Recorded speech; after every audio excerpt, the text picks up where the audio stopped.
ნეიტრალიტეტის იდეა ისევ შემოიტანეს თავიდან, თუ ეს კარგად არ აიხსნა, რას ნიშნავს, ხო? მოქმედებს ადამიანებზე. თან არგუმენტი აქვს, როცა ამბობენ, რომ რა არ არსებობს წარმატებული მაგალითები. ხო, წარმატებული მაგალითები ისტორიულად რა თქმა უნდა არსებობს, შვეიცარიის მაგალითი. სულ არგუმენტად მოყავთ, რომ აი ხედავთ ნეიტრალიტეტმა შვეიცარია მეორე მსოფლიო ომში გადაარჩინა, მაშინ როცა ფაშისტური გერმანია მისი უშუალო მეზობელი იყო. შვეიცარიის გადარჩენა მსხვერპლის და სისხლისღვრის გარეშე განაპირობა არა ნეიტრალიტეტმა, არამედ მზაობამ წინამდებობა. 440,000-მდე სრულად მობილიზებული, შეიარაღებული შენაერთი ყავდა, რომელიც იდგა საუკეთესოდ გაწვრთნილი. მეორე ასევე ძალიან ცნობილი შემთხვევა, რომელმაც გაამართლა, არის ავსტრიის ნეიტრალიტეტი. საბჭოთა კავშირში იქნა გადაწყვეტილება მიღებული, რომ ნეიტრალური ავსტრია ჯობია ამერიკულ ავსტრიას. ანუ ნეიტრალიტეტზე შეუთანხმდეთ ამერიკელებს, ფრანგებს და ბრიტებს. ანუ ნეიტრალიტეტმა კი არ დაიცვა ავსტრია.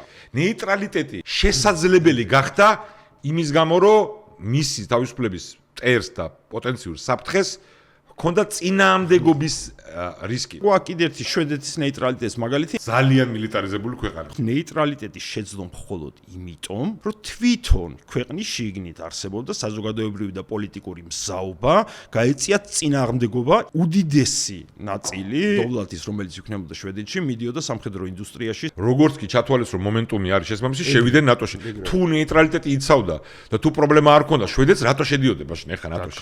საქართველოში არსებობს ექსპერტთა წრეები, რომლებიც ამბობენ, რომ მეორე მსოფლიო ომის დროს ფინეთმა შეძლო დარავის არ გაღიზიანება და შემდეგ გამოვიყენებთ რაღაც ჩვენთვის ხელსაყრელ პერიოდს, როგორც ფინეთმა გააკეთა და შევიდა ნატოში. აქაც მივდივართ, თუ გავანალიზებთ რა მოხდა, იგივე დასკვნამდე. ანუ რამ გადაარჩინა 200,000 დაღუპული ჯარისკაცი, ანუ უზარმაზარი ომი ფინეთის ტერიტორიაზე და მსხვერპლი რუსეთის. მონერჰაიმის მიერ სრული გაწმენდა პოლიტიკური და უსაფრთხოების სისტემების, ბოლშევიკების, რუსების საფრთხეების გავლენისგან. ზემილიტარიზებული ქვეყანა იყო და ჰქონდათ უზარმაზარი კონცენტრაცია ძალების საფრთხეების და მეორე რუსეთის საზღვართან. ბელგია, დანია, ნიდერლანდები. სამივე ეს ნეიტრალური ქვეყანა იქნა ძალით სისხლით დაპყრობილი მეორე მსოფლიო ომის დროს. რა აერთიანებთ ამ სამ ქვეყანას? სიმბოლური ჯარი, საზოგადოებაში არ არსებობდა მზაობა წინააღმდეგობის გაწევას. ანუ ნეიტრალიტეტი ეს ფორმალურად არავის არ იცავს მისი მთავარი შემადგენელი, რაც არის და განმაპირობებელი დაცვა. ნეიტრალიტეტი ჭირდება დაცვა. ვარიანტი რომ რუსეთს გაუგორო ნეიტრალიტეტი ან უფრო მეტი შეშოთებდა.